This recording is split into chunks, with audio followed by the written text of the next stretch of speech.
My Yeah, trainer, she be killing me. no. We do box squats in there, and I just be about dead. But I'm making it.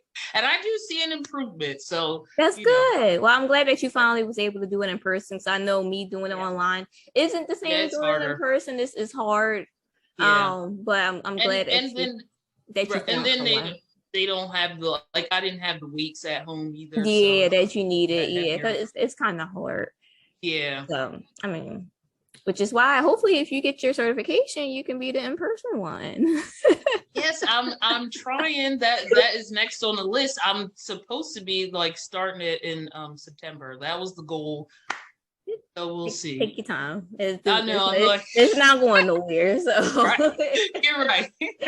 take your time. I'm always here whenever you're ready. Yes. So what is the most underrated thing in the fitness world right now? Hmm. So I think the most underrated thing is just walking. Like Me I feel too. like I feel like so many people think you have to either be running, you have to do all these hit workouts, or you just got to be doing something super intense to lose weight. And that's not true. I lost majority of my weight came from just walking. Like I wasn't like walking like I'm, walking in the park with a friend. I was like literally power walking, I will say.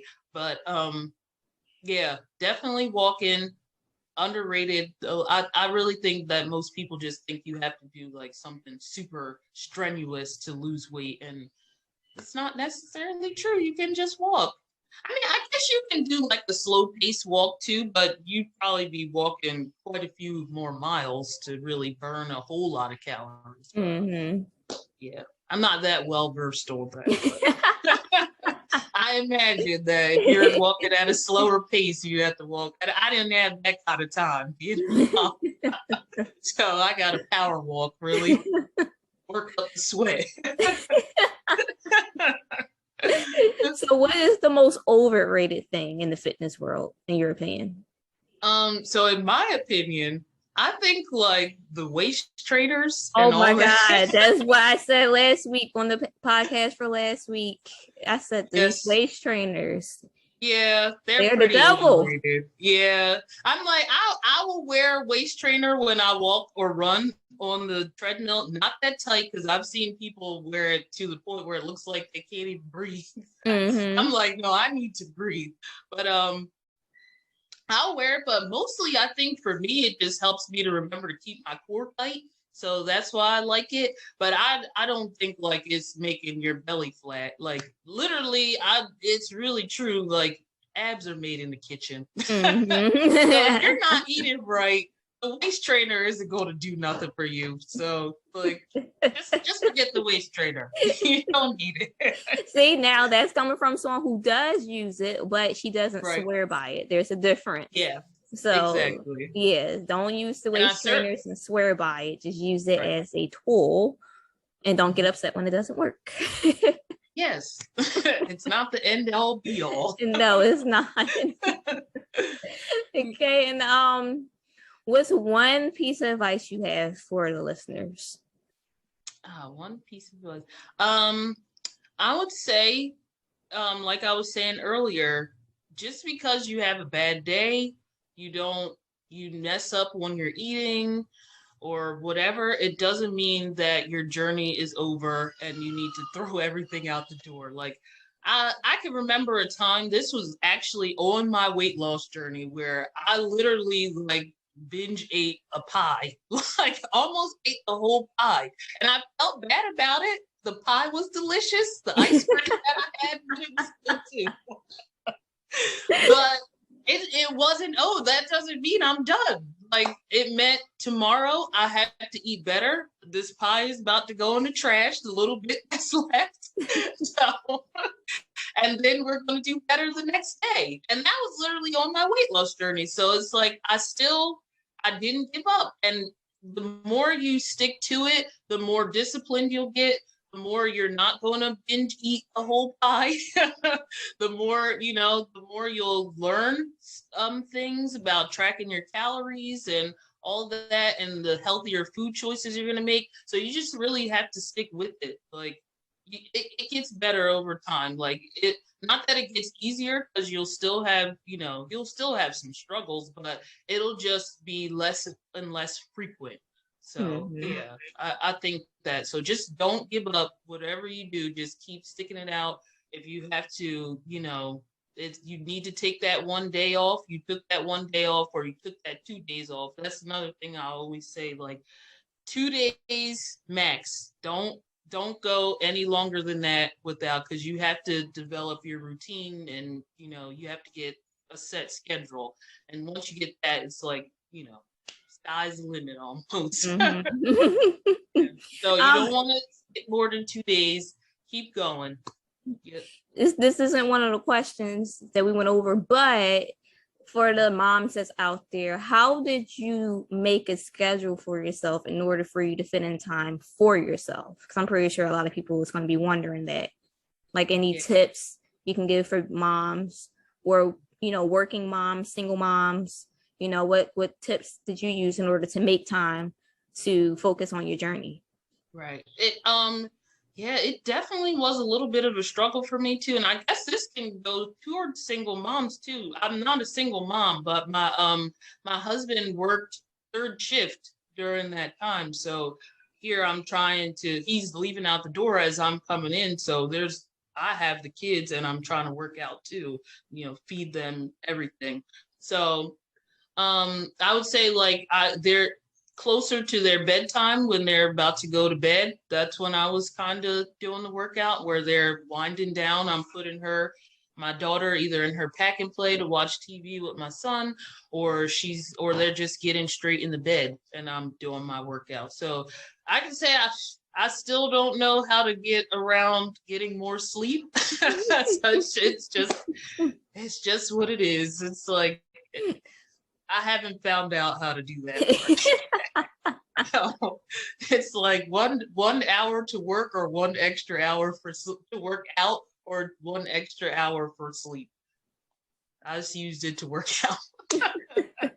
So it is what it is. But it got easier. Like my husband got another job, then it's like we have, get a different schedule now. So yeah. What about when it comes to food? Now that you incorporate healthy eating in your food, how do you incorporate that with your husband and your children? Do you have them eat the same thing as you eat, or do you continue to make them whatever and then you have your own food? So for the most part, they do eat what I eat. My kids are extremely picky eaters. So it's like I try to get them to eat what I eat, but a lot of times they don't want it. But yeah, so I do meal prep now. I wasn't always doing that in the beginning either, but it is easier. It's the easiest way to track your calories, macros, doing the meal prep. So I do that now on Sunday, but only for 2 days at a time. So I'll do a meal prep in the middle of the week as well. But I'll make a large quantity of protein usually, and the vegetables, they can I usually buy frozen vegetables. They can just, pop in the microwave, or, rice, you could just boil it, something like that. But for the most part, yeah, if they do eat what I eat, they'll eat what I eat. That's good. That makes it easier for you. Because I know a lot of people don't have the support system at home. So they have to like make a whole meal that they wish they could eat, and have to turn around and make something that they kind of don't want to eat. So Yeah. I know that's difficult for a lot of people. But you were, super lucky that you had your husband supporting you. And I'm pretty sure he played a big part in your journey and having that support at home. Right. Yep. Yeah. I wish he would have joined me. That's my honest thing. I wish he would have joined me, but he did not. I'm still working on him. You have to want it for yourself. So yeah, we'll get him there. Right. He sees my transformation. I'm sure that's inspiring to him. So. Yeah, I'm pretty sure he pays attention. I didn't think my boyfriend pays attention, but he pays attention. So they pay attention. Yep. See. Yep. Exactly. Okay, and how can the listeners get in contact with you if they want to talk to you more about your story, or ask you for some advice or tips? How can they get in contact with you? You can definitely direct the DM on Instagram. You can send that to me. Send me a DM. I will be more than happy to answer you. I try to answer everybody back.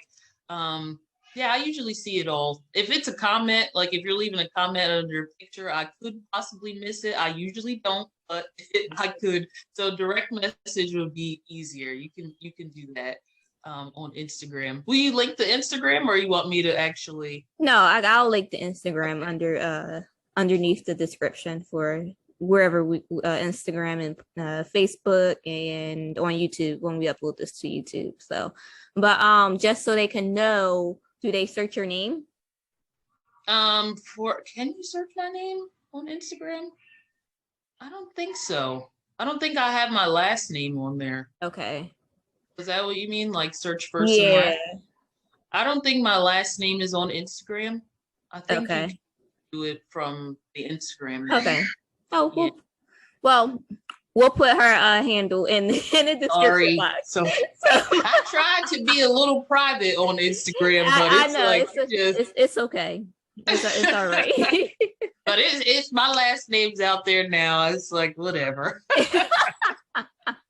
And the bonus question that we talked about before: what is your go-to workout song? Okay, so my goal, and this is actually just recent, and it's so funny because I don't know if I went through a phase where I just stopped listening to a whole lot of music, and so now I'm starting to hear all these songs, and then I'm like, well, that came out 10 years ago. So, but I don't even know how old this song is, but that Nicki Minaj song, the "Get It On 'Em" song, Okay. that is literally the first song that I play when I'm doing my long run on Saturdays. So on Saturdays, I'll run 5 or more miles outside too. That's literally the first song I put on to get me pumped, ready to really run these miles. So yeah, I guess that one for now. But then songs you'll get tired of it, and then it's like not even pumping you up anymore because it's like I haven't heard this a million times. So yeah. But right now I'm still really feeling that song. So Okay. puts me in the mood. Well, that was Brittney, guys. This is her podcast, her story. So if you want to get in contact with her, check the description underneath of YouTube, Facebook, or Instagram, wherever you are going to be watching the video or listening to the podcast. And stay tuned for our guest for next week. So have a great week, y'all.